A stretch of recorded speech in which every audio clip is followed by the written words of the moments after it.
surprised that she's obviously under the influence. Well, it's not really much of a surprise anymore, as the actress has repeatedly shown the world the level of irresponsibility she's capable of. And once again, she has shown that side, only that this time, it seems it just might have landed her in some legal trouble with the insurance case. And this is only the beginning of the story here. Interested in learning more about that particular case? Then stay with me here till the end of the video to get the whole story. If you followed the case between Amber and Johnny, then there's a chance you probably heard about the insurance debacle Amber is currently dealing with, but the thing is that her plans don't seem to be moving on so well in that regard, as the judge has just consolidated the case. What that means is that, while Amber was initially battling with two insurance companies at the beginning of this, the judge has now decided to merge the two cases together tentatively because of how slow Amber has been at replying to the court filings. To the average person, this might seem like a pretty harmless move, but considering the entire basis of the case, let's just say things couldn't possibly be worse for her. You see, this case is over who has to foot the bill for her astronomical legal expenses, which surpassed $8 million before the start of Johnny Depp's defamation trial against her.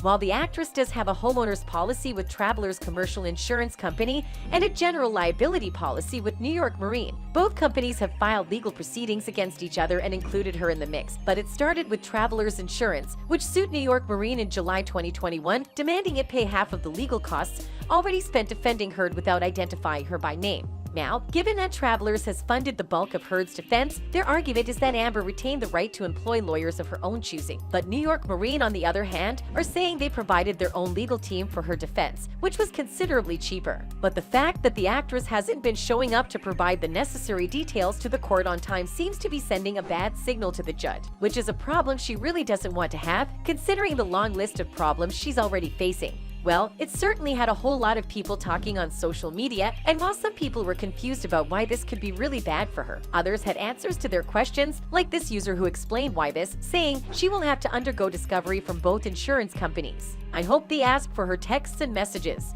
No one is really sure just how badly this may have damaged her case, but you could say we'll soon be sure about it. Anyway, remember that these details are based on theories and research and should be considered as such. That's it. Goodbye.